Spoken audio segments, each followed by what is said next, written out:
Daisy Jail Farm Park, first one of its kind in India, now in Hyderabad. 50% discount on Magic Pass.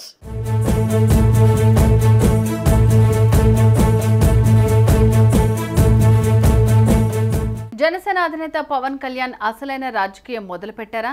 పిఠాపురంలో లక్ష majority పక్కన భిన్న తీర్పులు ఇచ్చే నియోజకవర్గ ప్రజలు ఈసారి ఎవరికి పట్టం కట్టనున్నారు? కాపు ఓట్లు ఎటువైపు ఉన్నారు? వారు కోరుకుంటోంది ఏంటి? తన గెలుపు బాధ్యతను టీడీపీ వర్మకే ఎందుకు ఇచ్చారు పవన్? ఒక్కసారి ఎన్నికల్లో గెలిచిన పార్టీ మరోసారి ఇక్కడ గెలవని పరిస్థితి. మరి పిఠాపురంలో సెంటిమెంట్ ప్రకారం పవన్ గెలుపు ఖాయమేనా? Let's watch the story.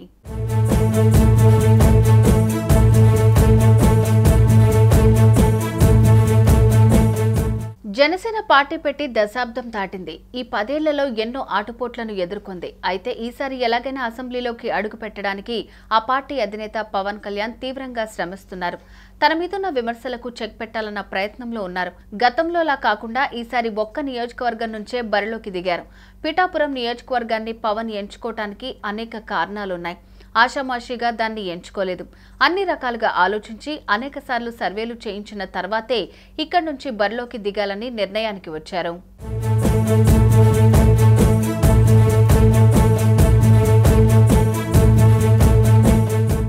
Pithapuram నియోజకవర్గానికి ఒక ప్రత్యేకత ఉంది. ఇక్కడ ఏ నాయకుడు వరుసగా రెండోసారి గెలవలేదు. పిఠాపురం నియోజకవర్గం ఓటర్ల తీర్పు అందుకే భిన్నంగానే ఉంటుంది. సామాజిక వర్గాల వారీగా ఓటర్లను పరిశీలిస్తే పిఠాపురం నియోజకవర్గంలో కాపు సామాజిక వర్గం ఓటర్లు 90,000 మంది ఉన్నారు. బీసీలు అంతే సంఖ్యలో లేకపోయినా 80,000 మంది వరకు ఉన్నారు. గత ఎన్నికల్లో టీడీపీ జనసేన ఓట్లను కలిపితే 96,000 ఓట్లు వచ్చాయి. గత ఎన్నికల్లో వైసీపీకి 83,000 ఓట్లు వచ్చాయి. అందుకే ఇక్కడ గెలుపు అనేది పైకి కనిపించనంత సులువు కాదు. లెక్కలు సమీకరణాలు మారుతూనే ఉంటాయి. అందుకే పవన్ ఇక్కడ ప్రచారాన్ని మొదలుపెట్టారు. అంతేకాదు ఇక్కడ తనకు అత్యంత సన్నిహితులను ఇన్ఛార్జీలుగా నియమించి పార్టీ వ్యవహారాలను చూసుకునేలాగా పవన్ ప్లాన్ చేస్తున్నారు. టీడీపీ వర్మకు గెలుపు బాధ్యతలను అప్పగించారు.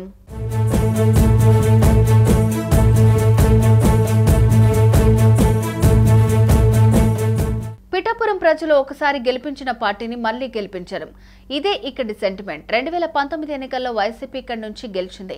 ఈసారి ఈ సెంటిమెంట్ తోనే పవన్ గెలుస్తారని చెప్తున్నారు.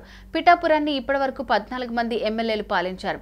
1952లో సిపిఐ అభ్యర్థిగా ఆర్వి జగ్గారావు గెలిచారు. 1955లో ప్రజా పార్టీ తరపున వాడ్రేవు గోపాలకృష్ణ ఎన్నికయ్యారు. 1960లో జరిగిన ఉప ఎన్నికల్లో కాపు నేత పేకేటి తమ్మరాజు ప్రజా పార్టీ నుంచి గెలిచారు.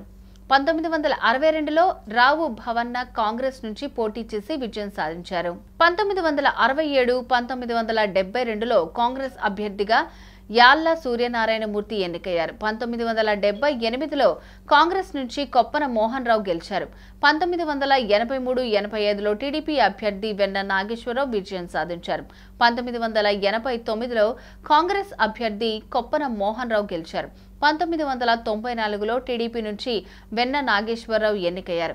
1999లో సంగిశెట్టి వీరభద్రరావు ఇండిపెండెంట్ అభ్యర్థిగా గెలుపొందారు. 2004లో బీజేపీ నుంచి పెండం దొరబాబు గెలిచారు. 2009లో ప్రజారాజ్యం పార్టీ నుంచి బంగా గీత ఎన్నికయ్యారు.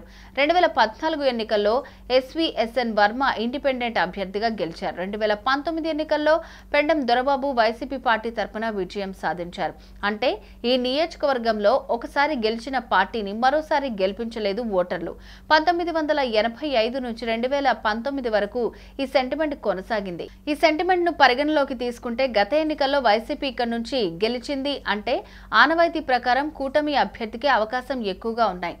అయితే ఇక్కడ ఓ మెలిక కూడా ఉంది. ఏంటంటే ఈసారి వైసీపీ అభ్యర్థి పోటీలో ఉన్న అభ్యర్థిని మాత్రం మార్చారు. దీంతో సెంటిమెంట్ పనిచేస్తుందా లేదా అన్నది కూడా ఆసక్తికరంగా మారింది.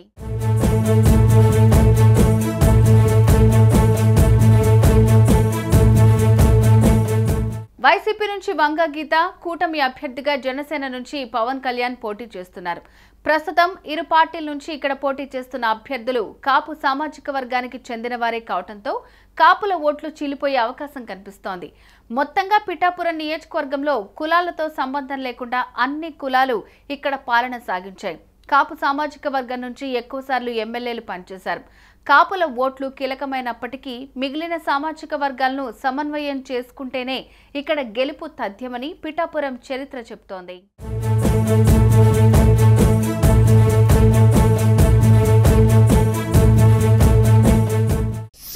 టీవీలో మీ పర్సనల్ అండ్ బిజినెస్ ప్రమోషన్స్ కోసం కింది నెంబర్కి కాంటాక్ట్ చేయండి.